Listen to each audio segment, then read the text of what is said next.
Hello student, कैसे हैं आप? आई होप आप सभी अच्छे होंगे।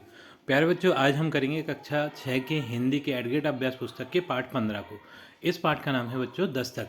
तो बिल्कुल भी देर न करते हुए चलते हैं बच्चों इस पाठ के प्रश्न उत्तरों की तरफ। इस पाठ का बच्चों जो प्रश्न क्रमांक 1 है वो है कान पकना मुहावरे का अर्थ है। तो इसका अर्थ होता है बच्चों परेशान हो जाना। प्रश्न क्रमांक 2 है ये है शीला के मन में परिवर्तन कैसे हुआ।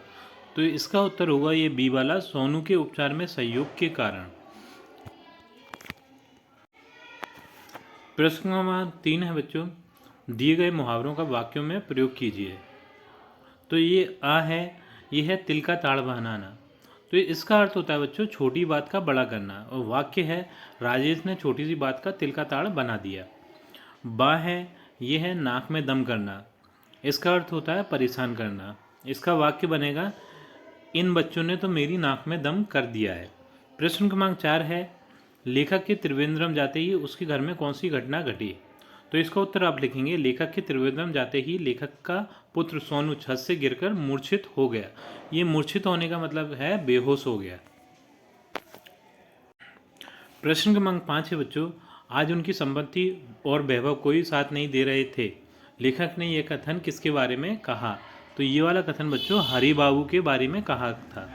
प्रश्न क्रमांक 6 है बालुकामय शब्द का अर्थ लिखकर वाक्य में प्रयोग कीजिए।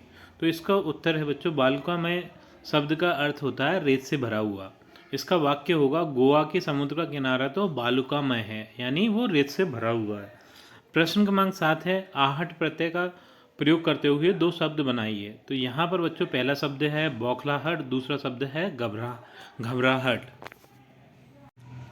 प्रश्न क्रमांक 8 है यह है कान पक जाना मुहावरे का अर्थ स्पष्ट करते हुए वाक्य में प्रयोग कीजिए। तो यहाँ पर बच्चों कान पक जाना मुहावरे का अर्थ हो जाता है परेशान हो जाना। इसका वाक्य बनेगा परीक्षा के समय इन लाउड स्पीकरों ने से मेरे कान पक गए हैं।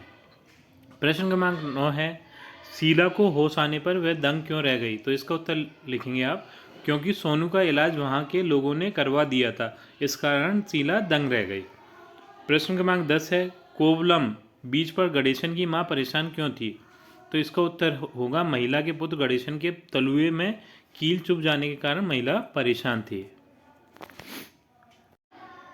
प्रश्न क्रमांक 11 है बच्चों, यह है शीला की नाक में दम होने का क्या कारण था। तो इसका उत्तर है शीला के पति हमेशा समाज सेवा में लगे रहते थे और परिवार पर बिल्कुल ध्यान नहीं देते थे, इस कारण शीला के नाक में दम था। प्रश्न क्रमांक 12 है बच्चों, शीला ने समाज के लिए कौन कौन से कार्य किए तथा समाज की उपेक्षा करने वालों के लिए क्या कहा है। तो इसका उत्तर होगा शीला ने गरीबों की मदद की, बीमारों की सेवा की, बूढ़ों की भी सेवा की तथा वह मोहल्ले मोहल्ले जाकर महिलाओं के बीच जाकर समाज सेवा के कार्य करती थीं।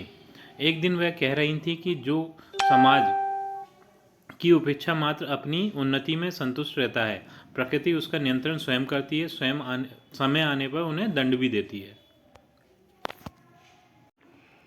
प्रश्न क्रमांक 13 है बच्चों, ये है लेखक के द्वारा समाज के प्रति किए गए कार्य कौन कौन से हैं, उन्हें अपने शब्दों में लिखिए। तो पहला कार्य है गरीबा के बीमार होने पर लेखक उन्हें देखने उनके घर जाते हैं।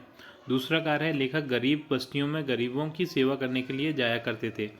तीसरा और सबसे महत्वपूर्ण कार्य था बच्चों, एक बार त्रिवेंद्रम के प्रसिद्ध सागर तट पर एक बालक गणेशन के पैर में कील चुभ जाने के कारण उसकी मां बहुत परेशान थी। तब लेखक बालक को अपनी पीठ पर बैठाकर ऑटो स्टैंड तक पहुंचाया था। तो बच्चों प्रश्न क्रमांक 13 हमारी इस वीडियो का अंतिम प्रश्न था। इसी प्रश्न के साथ हमारी ये वीडियो कंप्लीट होती है। आई थिंक ये वीडियो आपको पसंद आई होगी। यदि वीडियो पसंद आई है तो बच्चों वीडियो को लाइक करिए, चैनल को सब्सक्राइब करिए। आपसे मिलते हैं अपनी अगली वीडियो में।